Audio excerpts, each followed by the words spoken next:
Pittsburgh Steeler fans, what is going on? It is Jeff Hartman, editor of BehindTheSteelCurtain.com, back for another episode of The Standard is the Standard. If you've been following this podcast for the last, I don't know, Lance, how many years have we been doing this show? Probably longer than I can remember, actually. Probably about 5 years, maybe. Okay. This is Probably this is had the 4 kids since then. So probably this is the this is the longest we've gone into the off season ever. And we're gonna keep it up.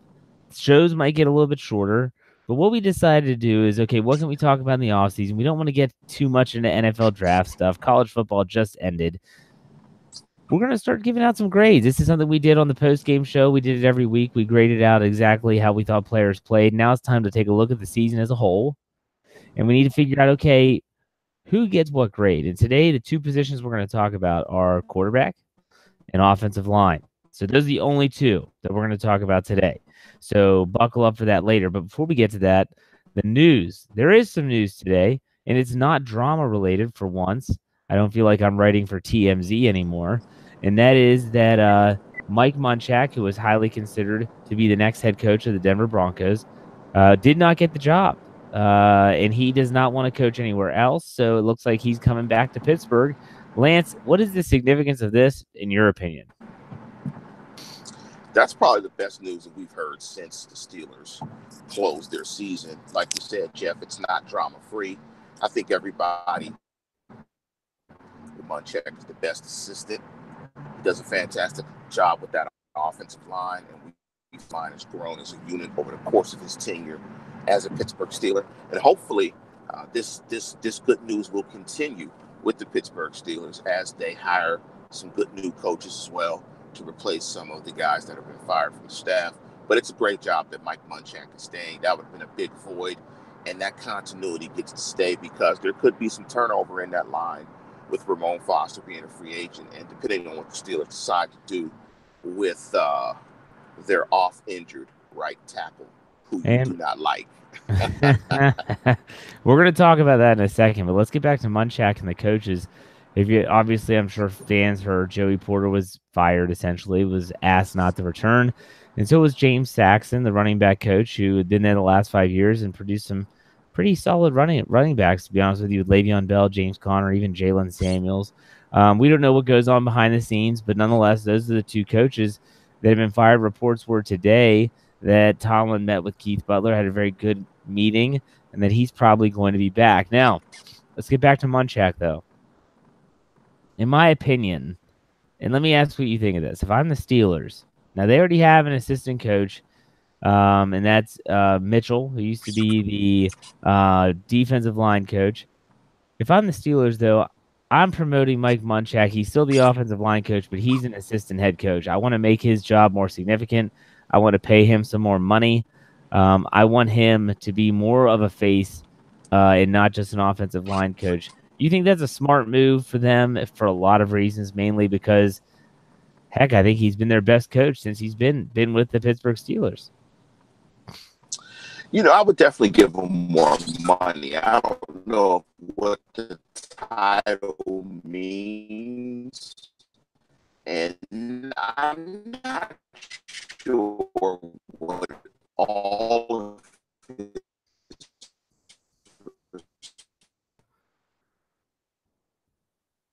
All right, sounds like Lance, you're breaking up a little bit. I know Lance is mobile right now, so we'll try to get him straightened out here. I'm sure. All right, well, we'll try to get Lance straightened out here, but here's my reasoning, and Lance brought up, I'm not sure what the title means.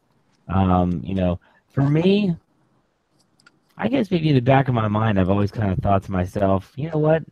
If they are ever going to part ways with Mike Tomlin, and it's still the Ben Roethlisberger era, and this is something that Lance and I have talked about a lot, in the past, where they're not going to probably fire Tomlin if they were inclined to do so, with Ben Roethlisberger still there.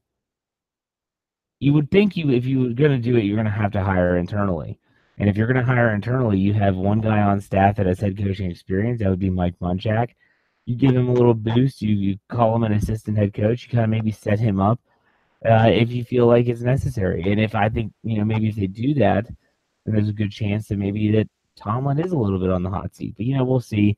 Um, I do think they should definitely give him some money, more money than they already had.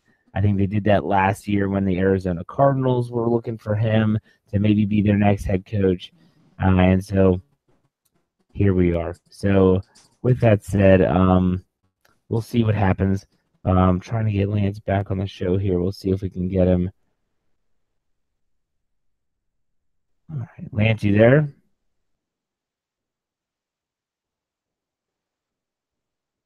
All right. I'm not sure if we're going to get Lance back, but we're going to get through this on the last, whether he's with us or not. Like I said, I know that Lance was not able to be around a computer as he normally is, and now all of a sudden we're trying to figure out a way to get this to work at least for this one time.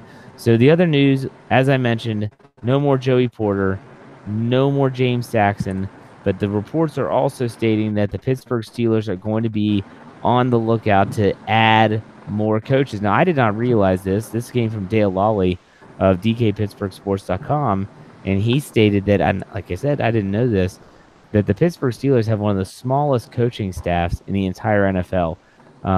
That most teams they deploy, whether it's people to handle reviews in the booth, just more specific type coaches, whether it's a safety coach and not just a secondary coach. You have a lot of different options there, and supposedly, and what's curious for me with these coaching decisions is, are these decisions based on are these decisions based on I'm trying to think if it's Tomlin or is it Art Rooney? That's what gets me, and I don't know the answer to that question. No one does actually. So is it? Who do you think? Lance, are you there? Can see if I can get him back one more time. All right, let's see here. Struggling mighty with this technology tonight, so we might not be able to get him back, but we'll try our best. I think this might be Art Rooney, to be honest with you. There's been some reports, a few here and there, stating that Art Rooney has definitely been taking a stronger hand into things this offseason, and probably because of the way things have ended the last 2 years. He's not happy, nor should he be happy. You have 13-3, and you lose in the first round, the divisional round of the playoffs after a first round bye to the Jaguars at home. You're 7-2-1 in 2018, and then all of a sudden you're looking at other people playing in the playoffs. So it's really interesting to see what exactly is going to happen here with this team. But you know what?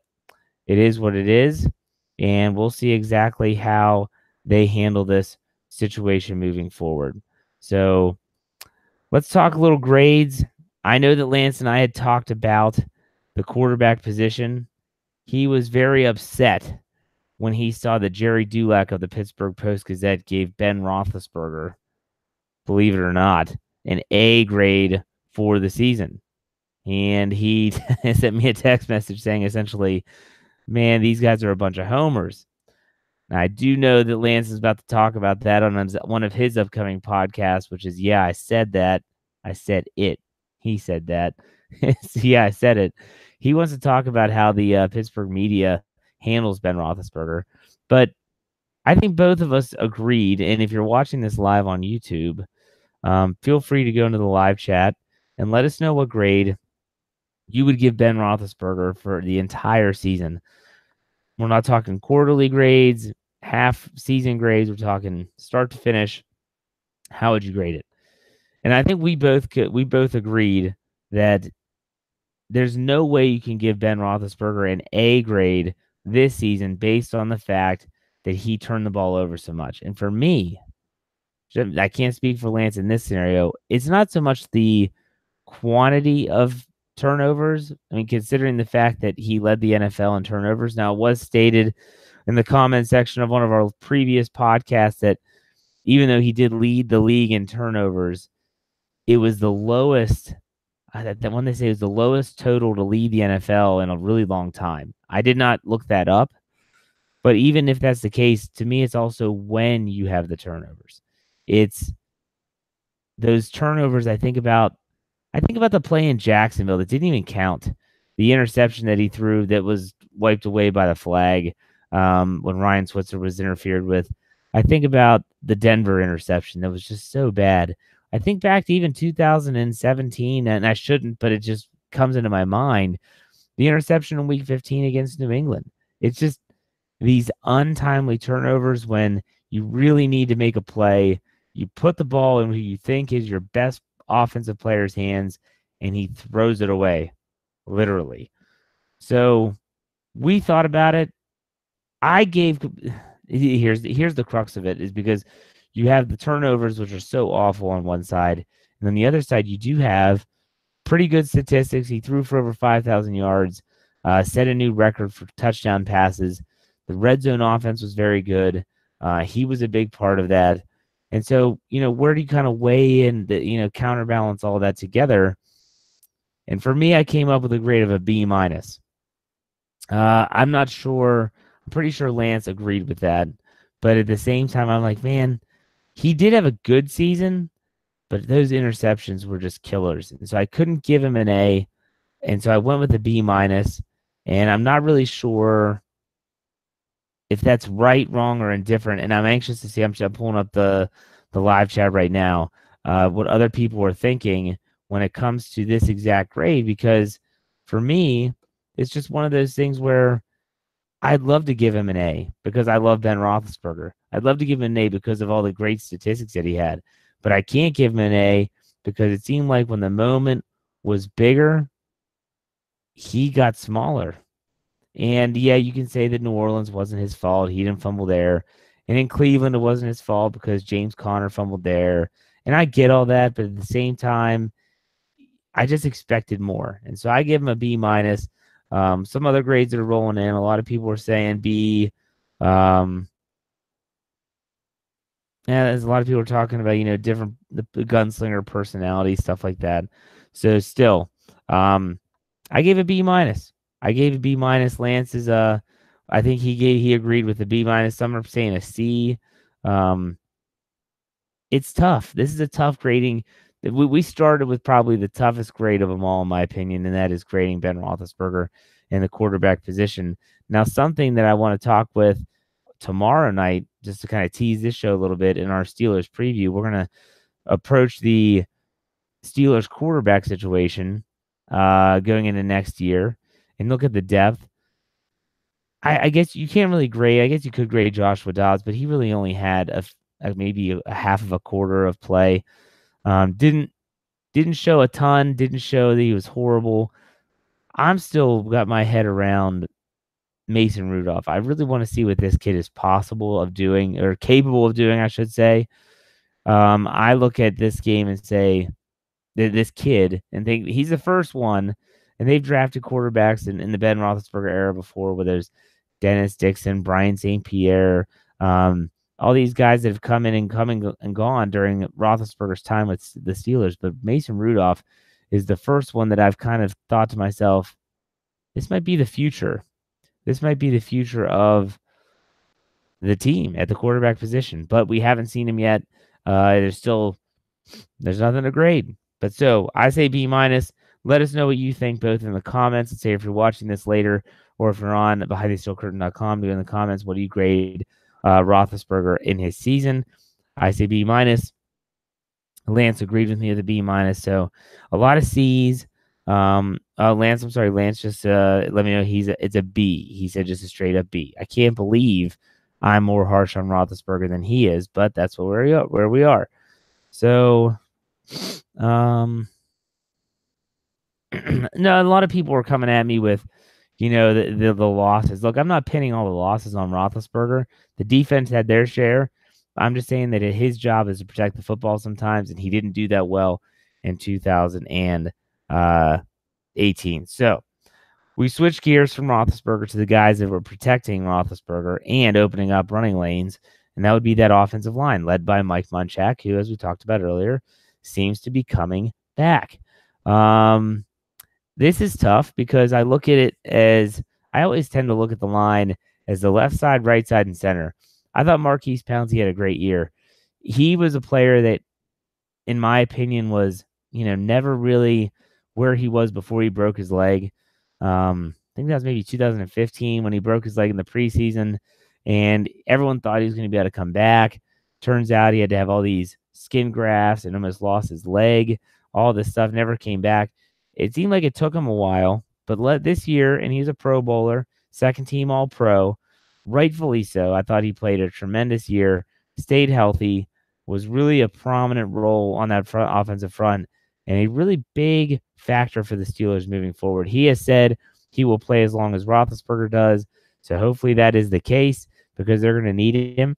And then let's look at the right side. On the right side, you got DeCastro, you've got Matt Filer and Marcus Gilbert. Marcus Gilbert, for me, and I've said this before on this show, is one of the biggest disappointments. We're talking second round pick. We're talking all at one time, people were considering him as a Pro Bowl / all pro talent. You saw him shut down a guy like Von Miller, and you're thinking, man, this guy is just really, really good. He's going to be that right tackle for the future. And now he can't stay on the football field, period. Whether it's suspension last year, the knee injury this year, I can't fault a guy for getting hurt, but at the same time, when it happens over and over again, that has to play a role in how you kind of view that. So Filer stepped in, and I think that the fan base really clung to him. The cool nickname, the anchor, young, he's just out of nowhere, Bloomsburg College or University. And I think you look at it and say, okay, well, you didn't have high expectations for this kid, and he got a lot of help. If you go back and watch these games, especially against Denver, with Von Miller, they were chipping Von all the time. And it's just really, you have to help the guy out. You're not going to expect him to win on an island against a pass rusher like that. But I thought he did well just jumping in that time. You could throw in Chuks Okorafor as well. He did play a game. I thought he did very similar. They helped him out a lot. That's what you're going to have to do with young tackles, inexperienced tackles. So if in that case, thought they did okay. DeCastro, I think he's the best in the game. People talk about other guards, but in my opinion, he's the best there is. Absolutely stout in pass blocking, a monster in run blocking. When you see him pulling around the edge, you just have to think that, man, these, whether it's a linebacker, whether it's a defensive back, and they see him coming around, they have got to be, in their pants. I mean, it has to be a very frightening feeling, but still, he's about as good as there is. So let's go to the left side. Alejandro Villanueva, tackle Ramon Foster. Ramon Foster, he's going to be an unrestricted free agent. If you're in the live chat right now, what do you think about the Steelers and Ramon Foster? Should they bring him back? Should they let him test free agency? If you do bring him back, what kind of deal are you offering him? This is a guy, I believe he's 32. He might be, I don't know that for sure. He's an aging lineman. The one thing about Foster for me is that he always seems to be the guy that he's just not the athletic one. Even Villanueva is very athletic. And now Filer's a little different, but Marcus Gilbert was athletic. We know David DeCastro is athletic. Pouncey's probably one of the most athletic centers in the National Football League. And so it's like, okay, well, what do we want to do here? My prediction, and I wrote this in an article today, is that the Steelers are going to, they're going to give him an offer, and they'll probably say, look, we don't expect an answer right away. Go ahead and check free agency. If you get a better offer, we understand, but this is our best offer that we can give you. I would say is like maybe a 3-year deal, but it's more like a 2-year deal. I think he does well for his physical capabilities. He's a big guy. He is certainly someone that can run block. Well, who will forget the pancake of C.J. Mosley a couple years ago against Baltimore at Heinz Field? That's probably one of those highlight Ramon Foster plays there. I just think that he's very serviceable. But the question I always ask is he replaceable? Because you have a David DeCastro. That guy's not replaceable. I'm not saying he's a generational talent, but you're not bringing up a BJ Finney and thinking, oh, yeah, he can do the job. Now, you do think that with Ramon Foster, at least I do, that, yeah, you bring up BJ Finney, he can get the job done. He can do what he does. He's actually more athletic than Foster. So, what Foster might have from a mental standpoint, Finney might have more in terms of physicality. He's more of a road grader and things of that nature. You go to Villanueva. I'll tell you what, I thought he had a tremendous year. There were a lot of people at the end of 2017 saying he's the weak link. And when they saw Chooks Okorafor get drafted, they thought this guy's going to push Alejandro Villanueva because Villanueva didn't play well. When in reality, I thought Villanueva had a great bounce back season that no one is talking about. I thought he protected well, thought he run blocked well. I thought that he had a great, great year, and it was great to see because the Steelers invested some money into him prior to 2017. It was good to see that kind of be paid back on the football field. So I see a lot of people in here talking about Ramon Foster. They people want him back, but again, they can't break the bank for a guy like that, not with a guy like BJ Finney waiting in the wings. So Lance decided to break it down in pass protection, run blocking, and overall. And his grades for that were pass protection, he gave an A. Run blocking, he gave a C plus, and he gave a B plus overall. In pass protection, I agree it's an A. The Steelers, at one time, they had given up the least amount of sacks in the NFL. It was early in the season. They probably finished in the top 5 in that category. Tremendous. Run blocking, he gave a C plus. I'm going to give a flat C because there were games, I think of Oakland in particular. Oakland's run defense was probably the worst in the National Football League. And I don't care who's at quarterback. I don't care who's at running back. When you have a defense that is that weak at the point of attack, and you have an offensive line that's supposed to be as good as everyone says they are, you run the football with a high efficiency, meaning you can just run it down their throat, and that's all that matters. And they didn't do that. And so there's games like that that come into my mind. He gave him a C plus. I'm going to give him a C for run blocking. So overall grade, he ends up giving him a B plus. I give him a B. That might be harsh. I think there's room for improvement, even with the star-studded names that we have on that list. Nonetheless, a B. So if you're in the live chat right now, what grade do you give the offensive line as a unit? Not individual grades. If you want to do that, you can. But what are your grades for these guys as a whole? Mike Munchak's crew. I give him a B. Lance gives him a B plus. And I think those are two very justifiable grades. I don't think that's going to tip the scales one way or the other, meaning people aren't going to be ticked off that you gave him a B or a B plus, and they're not going to be ticked off that you graded them too high. I think that's very much right where we probably should be. And Tyler brings up a good point. Forgot about Gerald Hawkins. Gerald Hawkins tore his quadricep. I didn't forget about him. He didn't play this year, so there really was no need to talk about him. In terms of the depth of the offensive line and talking about players like that and Zach Banner, that'll be on the preview show when we preview the offensive line for that particular week. But like I said, I'm teasing the show tomorrow night with Brian Anthony Davis. Tomorrow night we'll be talking about quarterbacks because that's where we always seem to start, with quarterbacks. So we'll keep track of these grades here that we're giving so far. And we definitely have Ben Roethlisberger. We both said what Lance said B. I said B minus. He gave the offensive line a B plus. I gave them a B. And so there you go. Those are interesting grades. I'm sure they'll be debated. If you're on behindthesteelcurtain.com, you can go to below this and comment. Let us know what grades you would give for those particular units and or athletes. And the last thing I want to talk about, and Dave Schofield, contributor to the website, says the Pro Football Focus had the offensive line ranked number 1 in 2018. So that's good to see. The last thing I want to talk about a little bit is, if you haven't noticed, if you haven't been following our audio podcast form, and because if you're like, well, if you're watching on YouTube, that's all you watch, you're not getting all of our content. You're not getting all of our podcasts. So, for instance, Lance does a show that I mentioned earlier called Yeah, I Said It. and that was an idea that we came up with for the offseason. They're probably about 10 to 15-minute segments, and it essentially is where you just pick a topic and you roll with it. And so Lance's first topic was how the Steelers' way is flat out broken.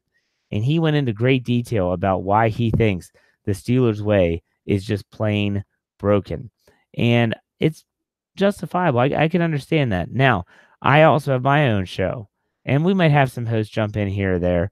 And mine's just the Steelers burning question. So the first one I did was, what should the Steelers do with Antonio Brown? And then the last one was the Steelers Super Bowl window. Is it closing?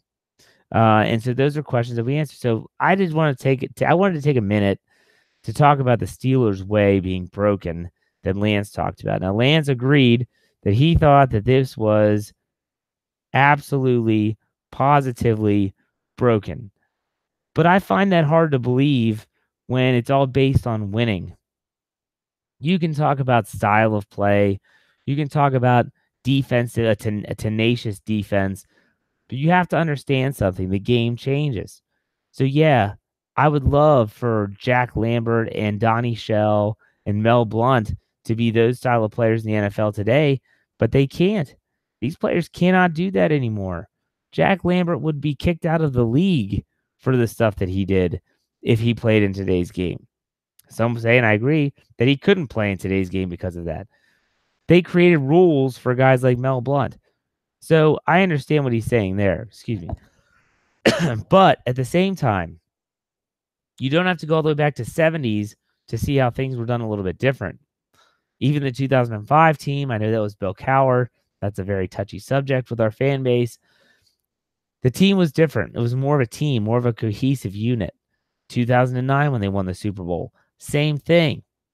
So I think the question for me isn't so much as the Steeler way broken, because the Steelers way for me isn't about the running game, the defense. It's about winning. It's about winning. That's it. So is the Steeler way dead and gone? No, not in my opinion. Is the Steeler way able to be found again? Absolutely. What needs to happen for that? That could be a whole nother topic. And maybe that's one that I do. What needs to happen for the Steelers way to return? They need to be that team, that cohesive unit again. Antonio Brown either has to buy in or get out. And that's going to be a really tough decision for this team in the offseason.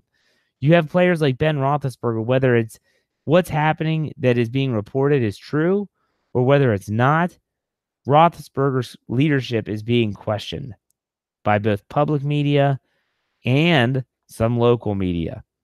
You can't have that happen with a captain. You can't have that happen with the face of your franchise.